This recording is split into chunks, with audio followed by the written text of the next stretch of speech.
Qadınların niyə əclaf kişiləri daha çox sevməyi məlum oldu. Alimlər araşdırıb və nəyə görə psixopat tipli kişilərin qadınlar tərəfindən daha çox sevildiyi məlum olub. Mən elə gəlir ki, cavablar sizi çox təəccübləndirəcək. Şəxsən mən illərdir ala bilmədiyim cavabı tapmışam. Saf televiziyasında tibb xəbərlərinin vaxtıdır. Studiyada Günel İbadovadır.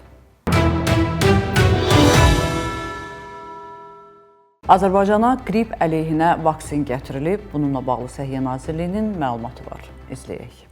Azərbaycana qrip əleyhinə vaksinlər gətirilib. Payız-qış mövsümündə havaların soyuması ilə əlaqədar olaraq ölkə ərazisində kəskin respirator virus infeksiyalarının, o cümlədən qripin yayılma ehtimalı artır. Bu məqsədlə əhali arasında profilaktik və əks epidemik tədbirlərin gücləndirilməsi üçün Səhiyyə Nazirliyi tərəfindən qrip əleyhinə Sanofi Pasteur Fransa şirkətinin istehsalı olan tam təhlükəsiz və yüksək keyfiyyətli vaksin preparatları gətirilib. Səhiyyə naziri Teymur Musayevin müvafiq əmrinə əsasən 2025-ci il oktyabrın 8-dən etibarən vaksinasiya kampaniyasına start verilir. Xüsusilə səhiyyə işçilərinin, hamilə qadınların, həmçinin xroniki tənəffüs sistemi xəstələri olan 6 aylıqdan yuxarı şəxslərin qripə qarşı peyvənd olunması tövsiyə edilir. Əhalinin sağlamlığının qorunması və respirator xəstəliklərə yoluxma hallarının qarşısının alınması məqsədi ilə Səhiyyə Nazirliyi vətəndaşların mövsümi qripə qarşı peyvənd olunmağa çağırır. Qripə qarşı vaksinasiya ödənişsizdir və yaşayış və ya iş yeri üzrə əhaliyə ambulator poliklinik xidmət göstərərək dövlət tibb müəssisələrində aparılır.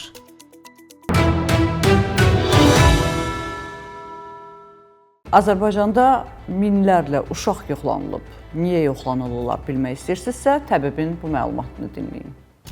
Bakıda 540 mindən çox uşaq yoxlanılıb. Təbib uşaqların icbari dispanserizasiyadan keçirilməsinə dair dövlət proqramının təmin edilməsi istiqamətində tədbirləri davam etdirir. Dispanserizasiya uşaqların sağlamlığının qorunması, normal fiziki inkişafın təmin edilməsi və xəstəliyin ilkin mərhələdə aşkar edilməsi məqsədi ilə kompleks profilaktika, diaqnostika və müalicə sağlamlaşdırıcı tədbirlərdən ibarət olan aktiv dinamik müşahidə sistemidir. Bu barədə məlumatı təbib yayıb. Məlumatda deyilir ki, cari ilin yanvar-sentyabr ayları ərzində Bakı şəhərinin Yasamal, Səbail, Binəqədi, Nəsimi, Nərimanov, Suraxanı, Sabunçu, Xətai, Qaradağ, Nizami və Xəzər rayonları üzrə 543.389 uşaq icbari dispanserizasiya müayinələrinə cəlb olunub. Bu müayinələr Bakı Baş Səhiyyə Mərkəzinin strukturuna daxil olan tibb müəssisələrinin tibb heyəti tərəfindən Bakı şəhərinin orta ümumi təhsil, məktəbə qədər təhsil müəssisələri və xüsusi internat məktəblərində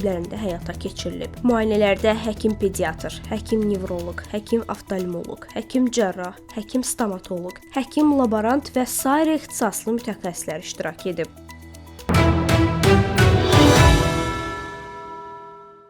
Təkamül nəzəriyyəsindən yola çıxaraq alimlər maraqlı bir eksperiment aparıb və nəticə etibarilə məlum olub ki, yodun azlığı insanları necə məhz bu formaya salıb? Deyəcəksiniz ki, nə əlaqəsi? Orada yalnızca yod məsələsi deyil.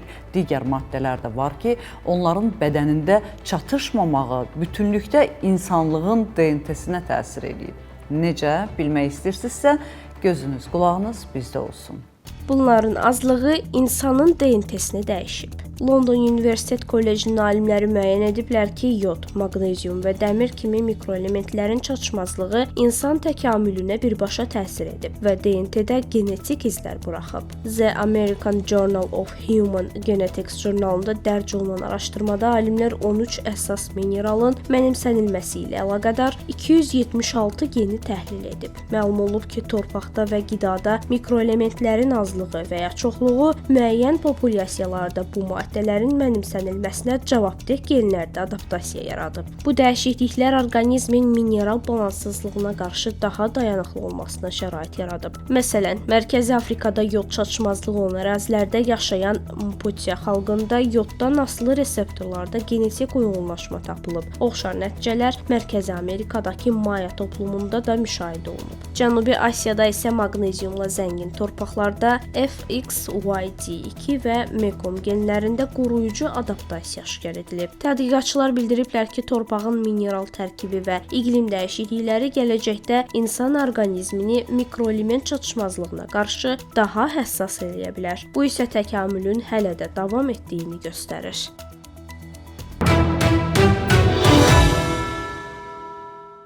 Niyə kişilər daha çox, qadınlar isə az və həddindən artıq dərin sevirlər? Alimlər bu sualın cavabını axtarıb tapıblar. Mənə elə gəlir ki, cavablar sizin üçün çox maraqlı olacaq.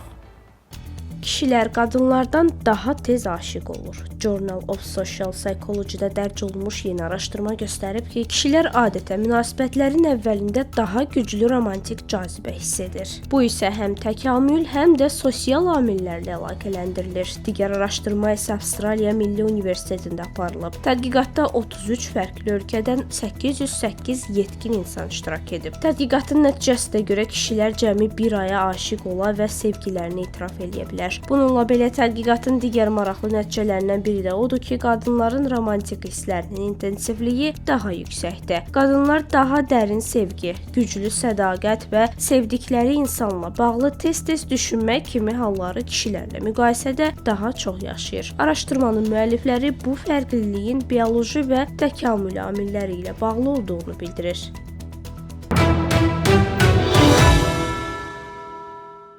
Xasiyyəti pis, kobud, əclaf insanlar daha çox sevilirlər.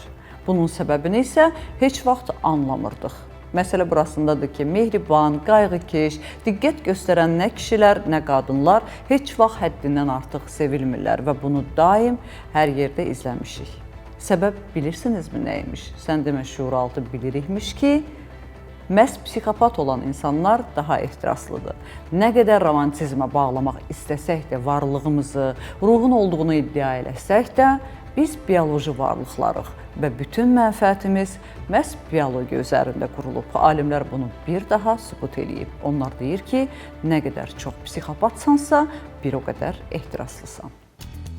Nə qədər psixopatsansa, o qədər ehtiraslısan. Emory Universitetinin psixoloqları müəyyən ediblər ki, başqalarını yalnız cinsi əlaqə vasitəsi kimi görən insanlar əslində daha çox mənfi keyfiyyətlərə malikdirlər. Araşdırmanın nəticələri Personality Disorders Theory, Research and Treatment jurnalında dərc olunub. Tədqiqatda 800-dən çox Amerikalı qadın və kişi iştirak edib. Nəticələr göstərib ki, başqalarını sadəcə seksual obyekt kimi dəyərləndiriləndə mənəvi soyuqluq, egoizm və impulsiv davranış daha güclüdür. Ən çox əlaqə isə əclaflıq, yəni hiyləgərlik, kin və vicdansızlıqla müşahidə olunub. Kişilər ümumilikdə daha yüksək nəticə göstərsələr də psixomatik xüsusiyyətlər qadınlarda daha kəskin formada təzahür edib. Alimlər bunu sosial normaların qadın davranışını daha çox məhdudlaşdırılması ilə izah edib. Psixoloq Thomas Costello qeyd edib ki, bu cür qadınlar cəmiyyətin qadağalarını pozmağa və başqalarını cinsi məqsədlə görməyə daha çox meyllidir.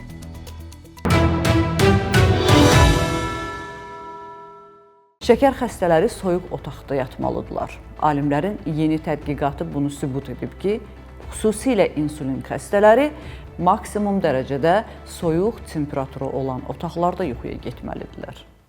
Soyuq otaqda yatmaq insulini aşağı salır. Amerika Birləşmiş Ştatlarının Milli Sağlamlıq İnstitutu tərəfindən aparılan 4 həftəlik elmi araşdırma sübut edib ki, soyuq şəraitdə yatan şəxslərdə insulin həssaslığı artır. Qan şəkəri daha effektiv tənzimlənir və metabolik funksiyalar güclənir. Əksinə isə daha isti yuxu mühiti belə bir təsir göstərməyib. Bu şəraitdə bədən istiliyini qorumaq üçün daha çox enerji sərf edir ki, bu da kalori yandırma və yağların parçalanmasının artmasına səbəb olur. Eyni zamanda soyuq mühit qəhvəyi piy toxumasının aktivləşməsinə səbəb olur. Bu toxuma enerji sərf edərək istilik yaradır və bədənin maddələr mübadiləsini sürətləndirir. Bundan əlavə aşağı temperaturda yatmaq daha dərin və rahat yuxu ilə nəticələnir. Bu da immun sistemin güclənməsinə, xronik iltihabın azalmasına və ümumi hormonal balansın yaxşılaşmasına şərait yaradır. Bu araşdırmalar göstərir ki, sadəcə otağın temperaturunu aşağı salmaqla belə çəkiyə nəzarət, diabetin qarşısının alınması və ümumi sağlamlıq üçün təsirli nəticələr əldə etmək mümkündür.